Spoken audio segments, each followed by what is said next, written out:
कुछ लोग बहुत खतरनाक होते हैं, इसलिए नहीं कि वो गुस्से में होते हैं, इसलिए नहीं कि वो चिल्लाते हैं या हाथ उठाते हैं, बल्कि इसलिए कि वो बिल्कुल शांत होते हैं। उनके चेहरे पे कोई हलचल नहीं होती, कोई पछतावा नहीं, कोई सवाल नहीं, बस एक गहरा और ठंडा यकीन होता है कि जो वो कर रहे हैं वो सही है, वो जरूरी है, वो उनका फर्ज है। शंकर ऐसा ही आदमी था। उस रात वो एक इमारत के सामने खड़ा था। शहर की आम रात थी, रोशनी थी, शोर था, जिंदगी चल रही थी। लेकिन शंकर के लिए वो रात एक काम की रात थी। वो ऊपर गया और दरवाज़ा खटखटाया। जब दरवाज़ा खुला तो उसकी नज़र सीधे उस स्टीकर पर पड़ी जो दरवाजे पर चिपका था, जय भीम।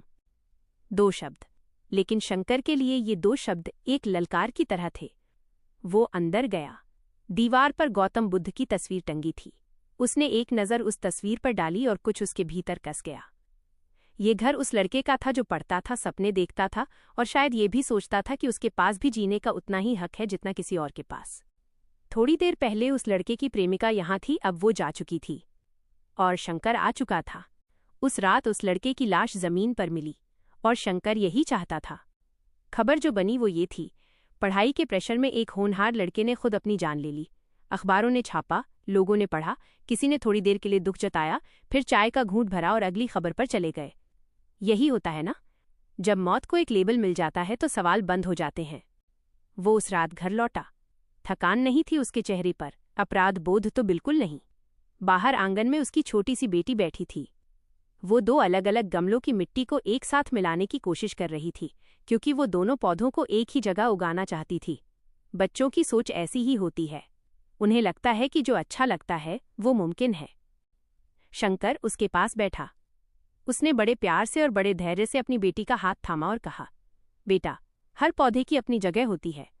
अगर एक को दूसरे में मिला दोगी तो पौधा मर जाएगा। बेटी ने सिर हिला दिया। वो मान गई और शंकर मुस्कुराया। यही उसका फलसफा था, यही उसका सच था।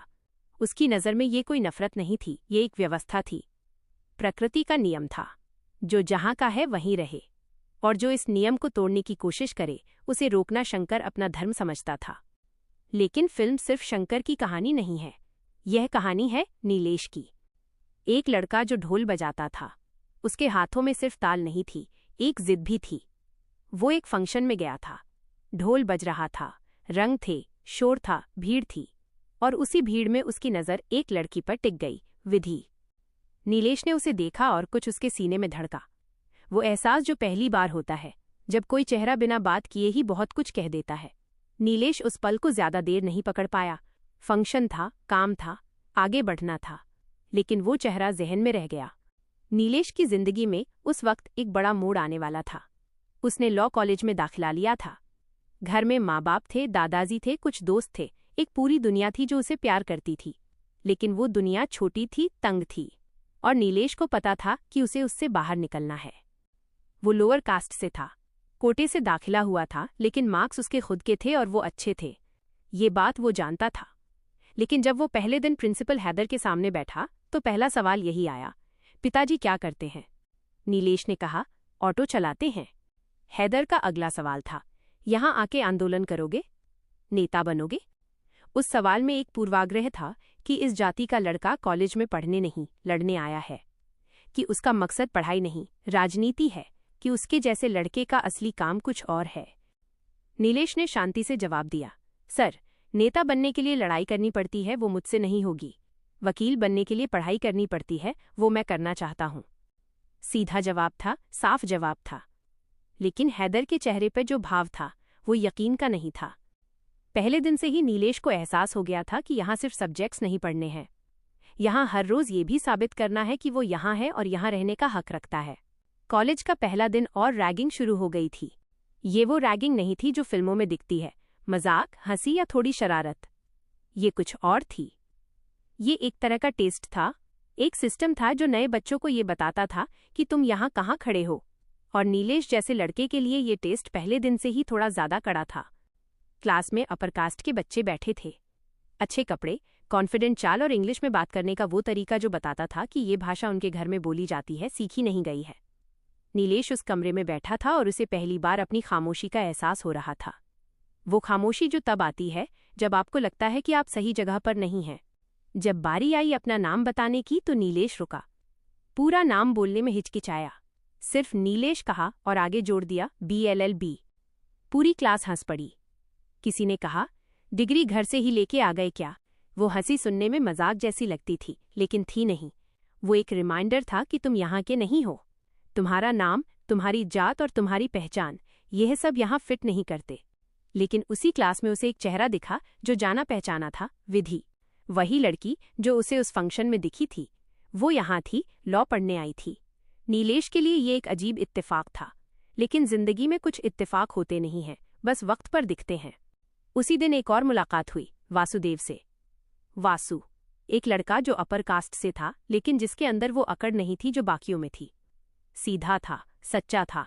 नीलेश और वासु की दोस्ती उस दिन से शुरू हुई जब दोनों को एहसास हुआ कि वो दोनों अलग अलग वजहों से इस कॉलेज में आउटसाइडर हैं। और फिर था शेखर। कॉलेज में लोअर कास्ट स्टूडेंट्स का एक ग्रुप था और उसे लीड कर रहा था शेखर। उसमें एक आग थी। वो आग जो तब लगती है जब कोई बहुत लंबे समय तक बहुत कुछ सहता रहे। शेखर लड़ना जानता था, सिस्टम से, प्रोफेसरों से और उस पूरी व्यवस्था से जो उन जैसे बच्चों को हमेशा सेकंड रो में बैठाती थी। नीलेश उससे मिला तो शेखर ने एक बात कही जो नीलेश के दिमाग में अटक गई। उसने कहा, जंगल में जानवर झुंड में रहते हैं, इसलिए नहीं कि उन्हें प्यार है एक दूसरे से, बल्कि इसलिए कि अकेले होने पर शिकार हो जाते हैं। वहां लड़ाई भूख की है, यहाँ हक की है, और इस जंगल में अकेले नहीं बचोगे। नीलेश ने सुना, समझा और फिर भी कहा, मुझे पॉलिटिक्स में नहीं पढ़ना। यह नीलेश की सबसे बड़ी गलतफहमी थी। वो सोचता था कि पॉलिटिक्स से दूर रहा जा सकता है, कि अगर वो सिर्फ पढ़ाई करे, किसी से ना उलझे और अपना काम करे तो सब ठीक रहेगा। लेकिन शेखर ने जो कहा था वो सच था। पॉलिटिक्स में वो उस दिन ही पड़ गया था जिस दिन उस घर में पैदा हुआ था, जिस जात में पैदा हुआ था, चाहे वो माने या न माने। इधर इंग्लिश की क्लास में एक और मुश्किल थी। सब कुछ इंग्लिश में था, नोट्स, लेक्चर्स और डिस्कशंस। नीलेश की इंग्लिश कमजोर थी। ये उसकी कोई कमी नहीं थी, ये उस माहौल की कमी थी जिसमें वो पला था, जहां घर में इंग्लिश नहीं बोली जाती थी, जहां किताबें हिंदी में थीं और जहां सर्वाइवल पहले था, लैंग्वेज बाद में। उस दिन टीचर डिक्टेट कर रहे थे। वासु को भी समझ नहीं आ रहा था। वो कॉपी में कुछ भी लिख रहा था और लिखने की एक्टिंग कर रहा था। नीलेश ने देखा और उसने भी वही किया, लेकिन टीचर की नज़र नीलेश पर पड़ी, सिर्फ नीलेश पर। टीचर ने उसे खड़ा किया पूरी क्लास के सामने, और फिर जो कहा वो शब्द थे, लेकिन चोट पत्थर जैसी थी। उसने कहा, लाखों बच्चे हर साल एंट्रेंस देते हैं, हजारों में से कुछ क्वालिफाई करते हैं, और उन चंद सीटों में से एक पर तुम बैठे हो मुफ्त में। मुफ्त में, जैसे नीलेश का वहां होना कोई अचीवमेंट नहीं थी, जैसे उसने कुछ कमाया नहीं था, जैसे वो सीट उसे दान में मिली थी। नीलेश के अंदर कुछ तड़पा। उसने अपनी कॉपी उठाई, दूसरों की कॉपी उठाई और क्लास के सामने रख दी। उसने कहा, इन सब ने भी यही किया है, तो सिर्फ मुझे क्यों? टीचर ने कुछ नहीं सुना और उसे क्लास से बाहर कर दिया। नीलेश बाहर बैठा था, अकेला। उस अकेलेपन में वो एक ही बात सोच रहा था जो वो बहुत दिनों से सोच रहा था, उसकी जगह कहाँ है? तभी विधि आई। उसने नीलेश को ढूंढा, बाहर आई, पास बैठी और पूछा, क्या हुआ? नीलेश ने उससे कहा, जहां भी जाता हूं सब यही कहते हैं कि तुम्हारी जगह यहां नहीं है। पता नहीं मेरी जगह कहाँ है। और फिर उसने बिरजू की कहानी सुनाई। बिरजू उसका कुत्ता था, उसका दोस्त था, बचपन से साथ था। एक दिन वो लोग पास के तालाब में नहाने गए थे। तालाब के पास की जमीन अपर कास्ट वालों की थी, तो तालाब भी उन्हीं का था। इन लोगों को नहाते देख वो लोग तालाब में पेशाब करने लगे, इन्हीं के सामने जानबूझकर, ये बताने के लिए कि ये पानी तुम्हारे लायक नहीं है। उस दिन बिरजू कहीं चला गया था। ढूंढते ढूंढते नीलेश पहुंचा तो देखा कि बिरजू को पटरी से बांध दिया गया था। उन्होंने ही किया था, चिढ़ के मारे, बदला लेने के लिए। इंसान से नहीं ले सकते थे तो उसके कुत्ते से लिया। नीलेश दौड़ा, लेकिन ट्रेन पहले आ गई। बिरजू चला गया। उस दिन नीलेश के अंदर कुछ टूटा था जो आज तक नहीं जुड़ा। वो दर्द था, वो बेबसी थी, और वो गुस्सा था जिसे कहीं जाने की जगह नहीं मिली थी। विधि चुपचाप सुनती रही। उसने कोई लेक्चर नहीं दिया, कोई सॉल्यूशन नहीं दिया, बस सुना। और शायद उसी पल दोनों के बीच कुछ बन गया। वो कनेक्शन जो शब्दों में नहीं होता, जो तब बनता है जब कोई आपकी तकलीफ को समझे बिना उसे फिक्स करने की कोशिश न करे।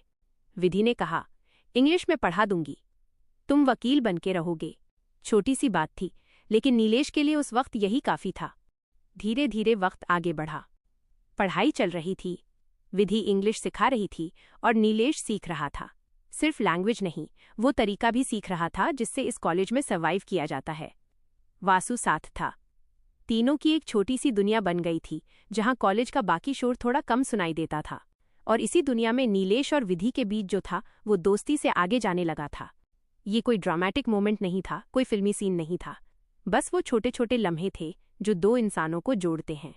साथ बैठकर पढ़ना, एक दूसरे की बात सुनना, किसी बात पर हंसना और फिर भूल जाना कि हंसे क्यों थे। ये सब हो रहा था और दोनों को पता था, लेकिन दोनों ने कुछ कहा नहीं था। एक दिन विधि ने बताया कि उसकी माँ नहीं है। 8वीं क्लास में थी जब माँ कैंसर से चली गईं। तब से पापा ने अकेले पाला है। विधि ने यह बात ऐसे कही जैसे वो इसकी आदी हो चुकी है, लेकिन आंखों में जो था वो आदत नहीं थी, वो दर्द था जो कभी पुराना नहीं होता। नीलेश ने कुछ नहीं कहा, बस उसका हाथ थाम लिया, और विधि ने उस हाथ को हटाया नहीं। उस एक पल में जो हुआ वो दोनों ने महसूस किया, और फिर जो हुआ वो होना ही था। उस शाम दोनों के बीच की दूरी कम हो गई, बहुत कम। नीलेश को खुशी थी, लेकिन उस खुशी के पीछे एक डर भी था जो वो खुद से छुपा रहा था। एक आवाज़ थी अंदर जो कह रही थी, ये ठीक नहीं है, ये टिकेगा नहीं, तुम दोनों की दुनियाएं अलग हैं। लेकिन उस वक्त उसने उस आवाज़ को दबा दिया। इधर कॉलेज में एक और कहानी चल रही थी। शंकर को एक घर ने बुलाया था। एक लड़की अपने प्रेमी के साथ घूमती दिख गई थी। घर वालों को पता चला, भाई ने मारपीट की। मारपीट में लड़की का सिर दीवार से टकराया और वो बेहोश हो गई। घर वाले घबरा गए, उन्हें समझ नहीं आया कि क्या करें। तो उन्होंने शंकर को बुलाया। शंकर आया, सब सुना और कहा, सही किया, मेरी बहन के साथ भी ऐसा ही था, करना पड़ता है। वो वहां रुका नहीं, उसने रस्सी उठाई और लड़की को उससे बांधने लगा ताकि लगे कि उसने खुद जान दी है। लेकिन तभी लड़की को होश आ गया। वो मरी नहीं थी। एक पल के लिए कमरे में सब रुक गए, लेकिन शंकर नहीं रुका। उसने घर वालों को बाहर किया और जो हुआ वो हुआ। उस लड़की की भी खबर वही बनी जो पहले लड़के की बनी थी। पढ़ाई के प्रेशर में एक लड़की ने जान दे दी। शहर ने पढ़ा, अफसोस जताया और आगे बढ़ गया। शंकर के लिए ये काम था, बस काम। लेकिन इन सब के बीच कॉलेज में नीलेश की जिंदगी में एक और मोड़ आया। एग्जाम्स हुए और नीलेश के मार्क्स अच्छे आए। ये छोटी बात नहीं थी। वो टीचर जिसने उसे क्लास से बाहर किया था, जिसने कहा था कि तुम मुफ्त में यहाँ बैठे हो, उसी टीचर के सामने नीलेश के मार्क्स थे। अब वो टीचर कुछ नहीं कह सकता था, क्योंकि नंबर्स झूठ नहीं बोलते। नीलेश ने उस दिन कुछ कहा नहीं, कोई जवाब नहीं दिया, कोई तंज नहीं किया। बस वो मार्क्स थे और वो काफी थे। इसी खुशी के माहौल में विधि ने एक दिन कहा, मेरी बहन की शादी है, तुम आओगे? वासु को भी बुला रही हूं। नीलेश थोड़ा हिचका, लेकिन विधि की आंखों में जो था उसे देखकर मना नहीं कर पाया। उसे नहीं पता था कि उस शादी में जो होगा वो उसकी जिंदगी बदल देगा। विधि के घर में उसका स्वागत हुआ। विधि साथ थी तो नीलेश को कंफर्टेबल फील हो रहा था। वो हर फंक्शन में उसे साथ रखती थी, हंसती थी, बात करती थी, ऐसे जैसे उसके घर में नीलेश का होना बिल्कुल नॉर्मल था। लेकिन घर के बाकी लोगों के लिए ये नॉर्मल नहीं था। विधि के पिता ने नाम पूछा, नीलेश अहिरवा। उस नाम के आखिरी हिस्से पर एक पल के लिए चेहरा बदला। मेहमानों की लिस्ट में उसका पूरा नाम नहीं लिखा गया। ये छोटी सी बात थी, लेकिन इसमें एक बड़ा सच छिपा था। विधि का कजिन रौनक भी वहां था। वही रौनक जो कॉलेज में था, जिसकी आंखों में नीलेश के लिए एक खास तरह की नफरत थी। वो देख रहा था, सब देख रहा था, और उसके दिमाग में कुछ पक रहा था। विधि के पिता ने नीलेश को अकेले में बुलाया, शायद बात करने के लिए, शायद समझाने के लिए। लेकिन वो बात हो नहीं पाई, क्योंकि रौनक आ गया और उसके साथ कुछ लड़के थे। जो हुआ उसके बाद नीलेश उस रात वहां से निकला तो उसके जिस्म पर चोटें थीं। लेकिन जो चोट सबसे गहरी थी वो अंदर थी। वो बेइज्जती थी जो रौनक ने की। पूरे कॉलेज के सामने नहीं, लेकिन उन लोगों के सामने जो उसे जानते थे, जो उसकी दुनिया थे। नीलेश ने विधि को कुछ नहीं बताया।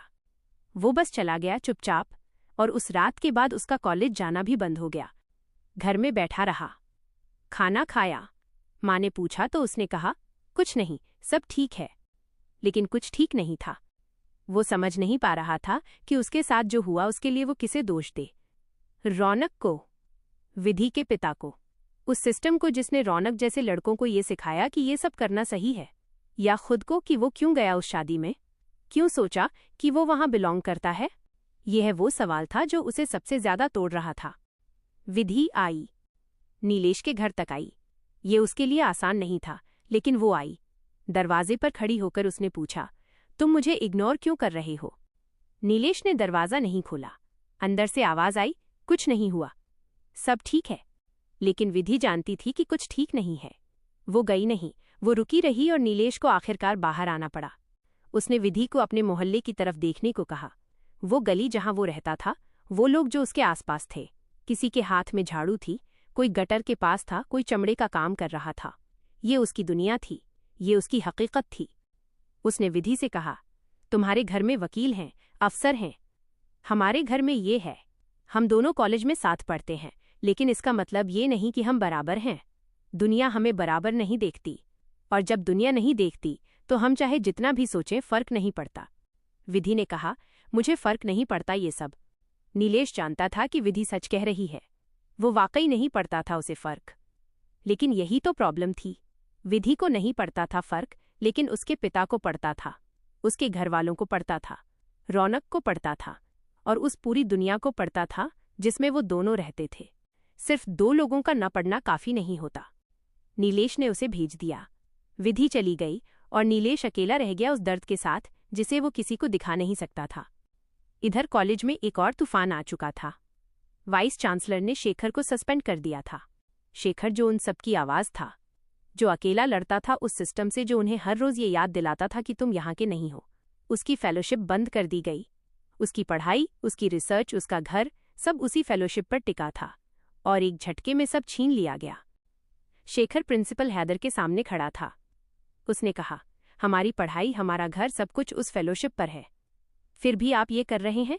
हैदर ने कहा, तुम लोग यूनिवर्सिटी के पैसे से अपना पॉलिटिकल कैंपेन चलाते हो, बच्चों को पढ़ने नहीं देते, जाने दो उन्हें क्लास में। ये जवाब था, लेकिन इस जवाब में शेखर का दर्द नहीं था, उसकी बेबसी नहीं थी, वो रातें नहीं थीं जो उसने उस फेलोशिप के भरोसे गुजारी थीं। हैदर के लिए ये एक एडमिनिस्ट्रेटिव डिसीजन था, शेखर के लिए ये उसकी जिंदगी थी। शेखर बाहर आया, उसने धरना शुरू किया। नीलेश उधर से गुजरा, शेखर को देखा और आगे बढ़ गया। उस पल नीलेश के अंदर क्या था, ये कहना मुश्किल है। शायद डर था, शायद थकान थी, शायद उसे लग रहा था कि वो पहले से इतना झेल चुका है कि अब और नहीं। लेकिन जो भी था, वो शेखर के पास नहीं रुका, और ये बात बाद में उसे बहुत सालेगी। कॉलेज में रौनक का घमंड अब और बढ़ गया था। शादी वाले दिन जो हुआ था, उससे उसे लग रहा था कि उसने नीलेश को उसकी औकात दिखा दी है। वो ओपनली नीलेश का मजाक उड़ाता था, उसके बारे में ऐसे बात करता था जैसे वो कोई चीज हो, इंसान नहीं। नीलेश कॉलेज वापस आया। उसने चुप रहने की कोशिश की, लेकिन रौनक ने उसे उसकी सीट पर बैठने नहीं दिया। अपनी सीट पर बुलाया, बदतमीजी से बात की, और नीलेश इस बार चुप नहीं रहा। उसने रौनक के मुंह पर मार दिया। वो एक थप्पड़ नहीं था, वो उन सारे दिनों का जवाब था जब उसने चुप रहकर सब सहा था, जब उसने अपना नाम छुपाया था, जब वो उस शादी से बिना कुछ कहे चला गया था, जब विधि को भेज दिया था बिना सच बताए। प्रिंसिपल ने दोनों को बुलाया, रौनक को सस्पेंड किया। रौनक बाहर निकला तो उसकी आंखों में नीलेश के लिए जो था वो सिर्फ नफरत नहीं थी, वो बदले की भूख थी। लेकिन उससे पहले प्रिंसिपल ने नीलेश से कहा, अपने पिता को लेकर आओ, नहीं तो कॉलेज छोड़ो। नीलेश के लिए ये एक अलग तरह की मुश्किल थी। उसके पिता नौटंकी में काम करते थे, लड़की का किरदार निभाते थे, नाचते थे। नीलेश को उनके काम से शर्म आती थी, और ये शर्म उसे खुद से भी आती थी कि उसे शर्म आती है। वासु एक रास्ता लेकर आया। उसका एक जानकार था जो नकली बाप बनने को तैयार हो गया। वो आदमी प्रिंसिपल के सामने इतनी रियल एक्टिंग करने लगा कि उसने नीलेश को सबके सामने डांटना शुरू कर दिया। प्रिंसिपल को दया आ गई और उन्होंने नीलेश पर कोई एक्शन नहीं लिया। लेकिन ये सॉल्यूशन था नहीं, ये सिर्फ एक और झूठ था। एक और परत थी उस दीवार पर जो नीलेश अपने आसपास बनाता जा रहा था। और फिर एक दिन रौनक के दोस्तों ने नीलेश को घेरा। वो उसे नाले में फेंकने वाले थे, वीडियो बनाने वाले थे। एक और तरीका था उसे नीचा दिखाने का, एक और तरीका था ये बताने का कि तुम हमारे बराबर नहीं हो। लेकिन तभी वहां कोई आया, शंकर। उसने नीलेश को बचाया, उन लड़कों को भगाया। नीलेश उसे नहीं जानता था। उसने शुक्रिया कहा। दोनों पास की एक दुकान पर गए। नीलेश ने चाय ली, 2 कप, एक शंकर को दिया। शंकर ने पूछा, कहाँ रहते हो? नीलेश ने कहा, भीमनगर में। और शंकर का चेहरा बदल गया। उसने वो चाय का कप जो नीलेश ने अपने हाथ से दिया था धीरे से नीचे रख दिया। पिया नहीं। नीलेश ने देखा, समझा और कुछ नहीं कहा। लेकिन उस एक पल में उसे फिर से वही एहसास हुआ जो बचपन से होता आया था। तुम्हारा छुआ हुआ भी किसी के लिए काबिल नहीं है। अगले दिन नीलेश कॉलेज आया। रौनक की सीट पर बैठ गया, पूरे तेवर के साथ, जैसे कह रहा हो कि अब नहीं हटूंगा। रौनक आया, उसे हटाने की कोशिश की। नीलेश नहीं हटा। रौनक ने कहा, भूल गया क्या शादी में क्या किया था तुझे? नीलेश के अंदर जो आग थी वो भड़क उठी। मारपीट हुई और इस बार नीलेश पीछे नहीं हटा। रौनक ने कीचड़ फेंका उस पर। नीलेश ने वो कीचड़ उठाया और उसके मुंह पर लगा दिया। विधि वहीं थी। उसने देखा और उसे समझ आ गया कि शादी में जरूर कुछ हुआ था, इसीलिए नीलेश उससे दूर भाग रहा था। प्रिंसिपल ने फिर पिता को बुलाया। इस बार नीलेश गया अपने असली पिता को लेकर। पिताजी आए। वो नौटंकी वाले कपड़ों में नहीं थे, साधारण कपड़े थे। उनके चेहरे पर एक गर्व था अपने बेटे के लिए। वो प्रिंसिपल के सामने खड़े हुए और कहा, इसको लगता है कि पढ़ाई से हमारी जिंदगी बदल देगा, पर इतना जरूर पता है कि अगर ये कह रहा है तो बदल देगा। एक और मौका दे दीजिए। प्रिंसिपल ने पिताजी को बाहर भेजा। नीलेश से अकेले में पूछा, अपने पिता से शर्म आती है? नीलेश ने कहा, पिता से नहीं, उनके काम से आती है। प्रिंसिपल रुके, फिर बोले, नहीं, दरअसल तुम्हें अपनी पहचान से शर्म आती है। वो शब्द नीलेश के सीने में उतर गए क्योंकि वो सच थे, और सच जब इतनी सीधे कहा जाए तो दर्द करता है। नीलेश ने कहा, इस पहचान के साथ जीना मुश्किल है। रोज कोई ना कोई याद दिलाता है कि हम इंसान नहीं हैं। प्रिंसिपल ने कहा, मेरे लिए भी आसान नहीं था।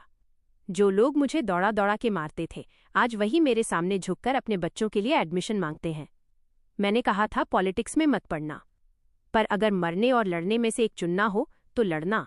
ये प्रिंसिपल का सबसे बड़ा सच था, और नीलेश पहली बार उन्हें एक इंसान की तरह देख रहा था।